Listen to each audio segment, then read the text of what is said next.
Yeah, and you can see it in the film. There's a big face, big hand mark. I was so kind of shocked, but it set me up for the right feeling for him. Who knew that I was... I want to tell you a story that will make your heart hurt and your blood boil at the same time. It's about one of the greatest actresses who ever lived, and the day that changed everything for her. This isn't just another Hollywood scandal. This is about what happened when a grieving young woman walked onto a movie set and met a man who would use her pain against her in the cruelest way possible. Picture this. It's 1978. A young actress named Meryl Streep stands in a hallway, preparing to shoot her very first major scene in a big Hollywood movie. Her heart is pounding. She's nervous. She's excited. She's also completely broken inside because just a few months ago, the love of her life died in her arms. She's still raw from that loss, still trying to figure out how to breathe without him. And in just a few seconds, her co-star is going to slap her across the face without any warning at all. That co-star was Dustin Hoffman. And what he did to Meryl Streep during the filming of Kramer vs. Kramer is something she stayed quiet about for almost 40 years. But when she finally spoke up, the truth was worse than anyone imagined. This story has everything: flying glass, whispered names of dead lovers, physical violence, emotional torture, and a woman who somehow turned all that pain into the most legendary acting career in history. But before we get to that terrible day, you need to understand who these two people were and how they got there. Because this isn't just about one bad movie set. It's about two completely different approaches to acting, two completely different childhoods, and what happens when someone mistakes cruelty for craft. Let me start with Meryl. She was born Mary Louise Streep on a summer day in 1949 in New Jersey. Her family called her Meryl, a cute nickname her dad made up by mixing her names together. Her mom was an artist who drew pictures for the local newspaper, always creative and encouraging. Her dad worked a normal job selling medicine for a pharmaceutical company. They lived in a nice middle-class neighborhood with Meryl's two younger brothers, and it was the kind of home where you were told you could do anything if you worked hard enough. When Meryl was just 12 years old, her parents started sending her into New York City for opera lessons. Can you imagine? A 12-year-old girl taking the train from New Jersey into the big city to learn how to sing opera from one of the most famous voice teachers in the entire country. This teacher had trained 78 Metropolitan Opera stars. She was a legend. And little Meryl had this beautiful high-singing voice that could hit all these incredible notes. But here's the thing. Meryl hated it. She didn't hate singing. She hated pretending.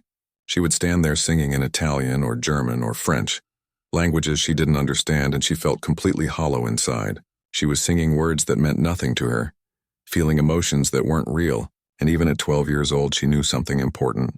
She never wanted to pretend to feel something she didn't actually feel. That lesson would shape her entire life. At school, Meryl was kind of awkward. She had frizzy hair and glasses, and she felt too tall and weird. But she discovered something magical. When she got on stage and played a character, she could disappear. She could become someone else entirely, not by pretending, but by really becoming them. At home, she would do impressions and funny voices to make her brothers laugh. She would watch people and copy the way they talked and moved. She didn't know it yet, but she was training herself to be the greatest actress of her generation. By the time she was 17, everything had changed. She was pretty now, blonde and popular. She became a cheerleader and even got crowned homecoming queen. She acted in school musicals. But she still had that other side, the side that smoked cigarettes behind the school and felt like she was living two different lives. She damaged her singing voice during those years from all the smoking. But she didn't care anymore. Opera was over. Something bigger was calling to her. When she went to college, a professor told her she was too pretty to be taken seriously as an actress. Can you believe that? Instead of giving up, that insult made her angry. It made her determined. She switched her major to theater and went all in. In 4 years of college, she performed in 40 different plays. 40. She would sit in diners and record people's conversations, then go back to her dorm room and practice mimicking their voices until she got them perfect. She learned how to deliver one speech in 6 different regional accents, one right after the other. Then she got into Yale Drama School, one of the most prestigious acting programs in the world. Only 16 students got accepted that year. And for 2 years, Meryl threw herself into acting like her life depended on it. She performed in 40 more plays. She only slept 4 hours a night. She smoked cigarettes backstage and lost 15 pounds from stress and exhaustion. In one play, she played a male soldier so convincingly that nobody in the audience realized she was a woman until the final curtain call. Her classmate Sigourney Weaver said Meryl scared her because she never broke character, not even for a second. After graduating, Meryl moved to New York City to become a professional actress.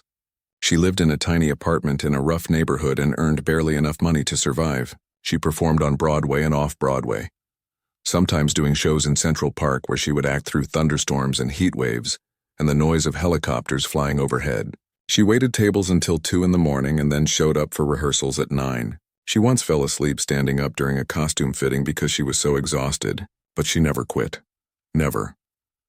Then in 1976, everything in her life changed. She met a man named John Cazale. You might not know his name, but you definitely know his work. He was in the Godfather movies playing Fredo Corleone. He was a brilliant, sensitive actor, and Meryl fell completely in love with him. They moved in together. They planned a future together. They were going to get married and have children and build a life. But in 1977, John was diagnosed with terminal lung cancer. Terminal means the doctors knew he was going to die. There was no cure, no hope, and Meryl's whole world shattered into pieces. When she got offered a role in a movie called The Deer Hunter, she only took it because John was in it too. She wanted to spend every possible moment with him while she still could. When the movie studio found out John was dying, they wanted to fire him. They didn't want to deal with a sick actor, but Meryl threatened to walk away from the entire film if they fired him. She used $40,000 of her own money to help cover his insurance so he could keep working. She wrote all her own lines for her character. She stayed by his side through the entire 6-month shoot. And then on March 12, 1978, John Cazale died. He weighed only 98 pounds at the end. Meryl read a poem at his funeral and then didn't speak for 3 days. She was 29 years old and the love of her life was gone. She said later that grief and pain taught her more about acting than anything else ever could. Just 6 months after John died, Meryl was still drowning in sadness when she walked onto the set of Kramer vs. Kramer. She wasn't even supposed to play the main female role. Another actress had been cast first but had to drop out. Meryl had originally been hired for just 2 tiny scenes as a completely different character. But when she showed up to audition for the bigger role, reading the emotional goodbye speech, both Dustin Hoffman and the director looked at each other the second she left the room and knew she was perfect. But Meryl didn't want to play a villain. The character she was supposed to play was a woman who abandons her husband and young son. In the original script, she was just cold and selfish and easy to hate. Meryl fought hard to make the character more human, more real, more complicated.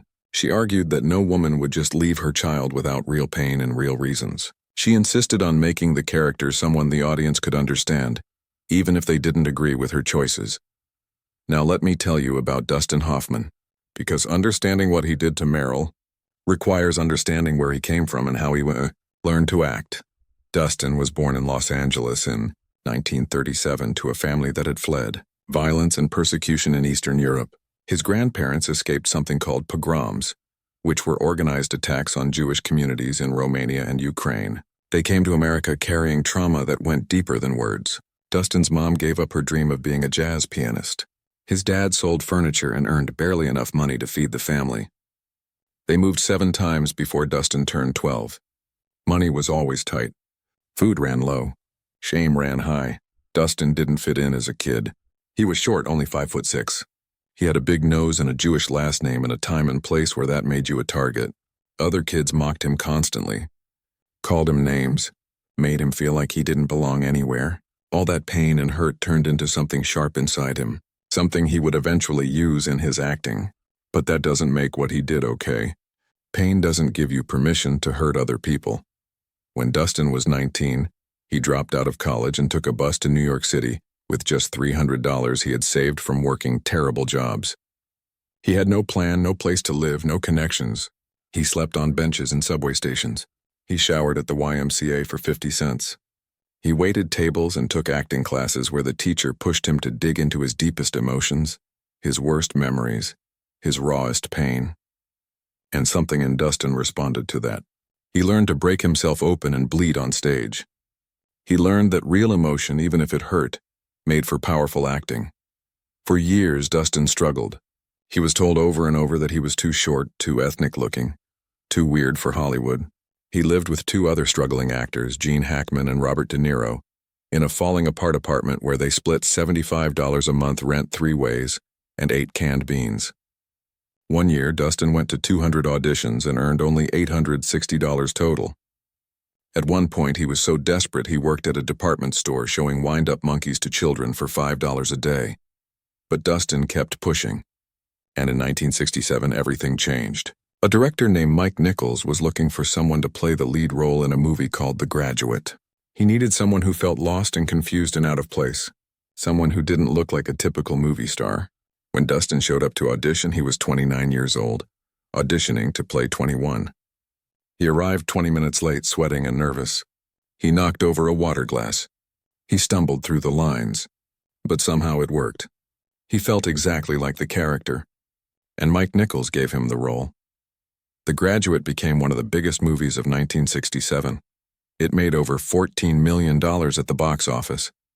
Dustin became famous overnight, but he only took home $4,000 after taxes, so little money that he had to file for unemployment while his face was on movie posters all over the country.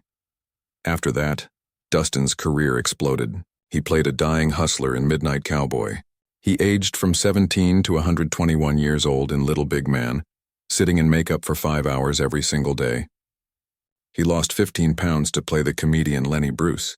He ran half a mile before every take in Marathon Man so he would look out of breath. For one role, he even stayed awake for 72 hours straight, just so he would look tired on camera. Dustin developed a reputation for what people called method acting. It's a style where you don't just pretend to be the character, you try to actually become them.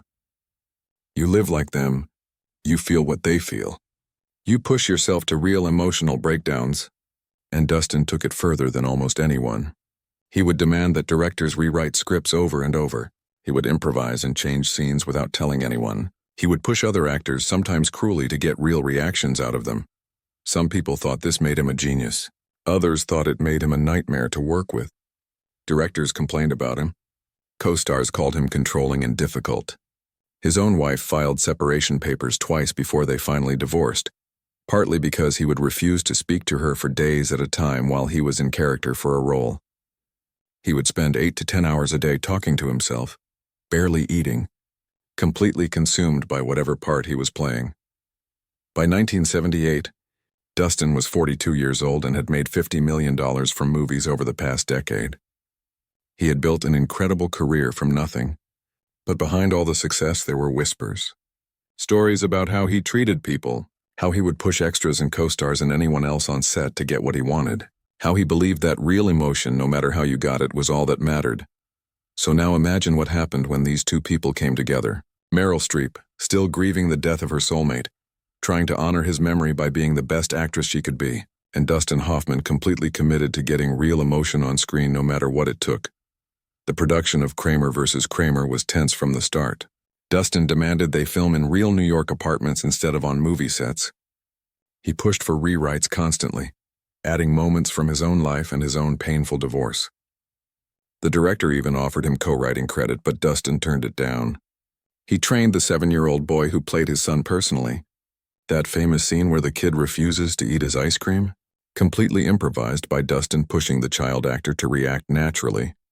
But what he did to Meryl was something else entirely. Something darker. Something that crossed every possible line. Meryl arrived on set broken inside from John's death. She was raw and hollow and trying so hard to be professional. This was only her second major movie. She was 29 years old and had never experienced anything like a big Hollywood production before. She was nervous and excited and doing her absolute best. On her second day of filming, during her very first big scene, Dustin slapped her across the face. There was no warning, no discussion, no agreement. They were filming the hallway scene where her character is leaving. Dustin had told no one, not even the director, what he was planning to do. He just hauled off and hit her. Her cheek turned bright red. You can see the mark of his hand in the final movie. The camera caught everything. Dustin said he wanted realism. He wanted a real reaction. The director was shocked but didn't yell cut. The cameras kept rolling. And Meryl, professional to her core even while reeling from being hit, kept acting. She finished the scene. But inside she was furious and hurt and violated. Then came another moment in the restaurant scene. Without telling anyone, not Meryl, not the director, not the crew, Dustin suddenly hurled a real wine glass against the wall. It shattered violently. Sharp pieces of glass flew everywhere. Shards landed in Meryl's hair. She could have been cut. She could have been seriously hurt. But she stayed in character. She kept going until the scene ended. Then with incredible grace, she simply told him that next time he did something like that, she would appreciate if he let her know first. But the worst moment, the cruelest thing he did, came during the courtroom scenes. Meryl and Dustin were preparing to film. The cameras were about to roll, and Dustin leaned down behind her chair and whispered one word into her ear. Just one word. Kazal, John's last name. He said the name of the man she loved. The man who had died in her arms just months before. The man she was still grieving every single day. He used her pain. He weaponized her grief. He wanted her to cry, and he knew exactly which button to push to break her heart all over again. Meryl later said she felt violated by that moment. She hadn't agreed to it. Nobody had discussed it. He just reached into her deepest wound and twisted the knife because he wanted a good take. Because in his mind, real emotion was all that mattered. It didn't matter how he got it. It didn't matter if he hurt her. All that mattered was what showed up on camera. Even beyond the physical and emotional abuse, Dustin undermined Meryl's work. She rewrote her own courtroom speech, trying to give her character more depth and honesty and power. Dustin rejected parts of it. He said she didn't understand the film. He called her too emotional. Think about the irony of that. He had slapped her without permission. He had shattered glass near her face. He had whispered her dead fiancé's name to make her cry.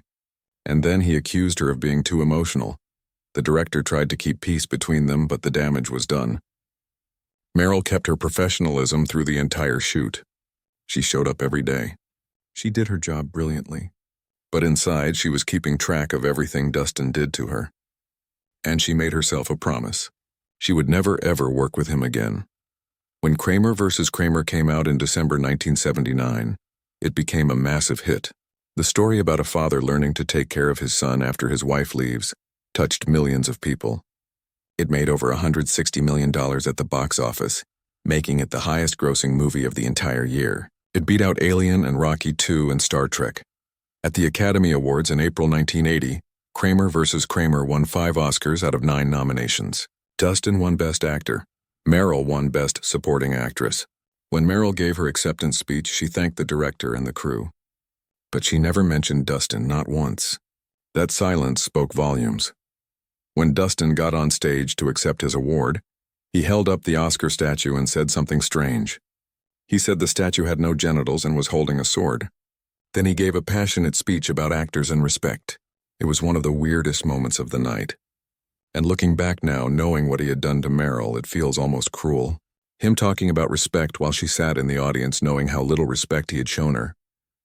But here's what Dustin Hoffman didn't count on. He thought that movie would be a stepping stone for him, and that Meryl would just fade away like so many young actresses before her. He was so wrong.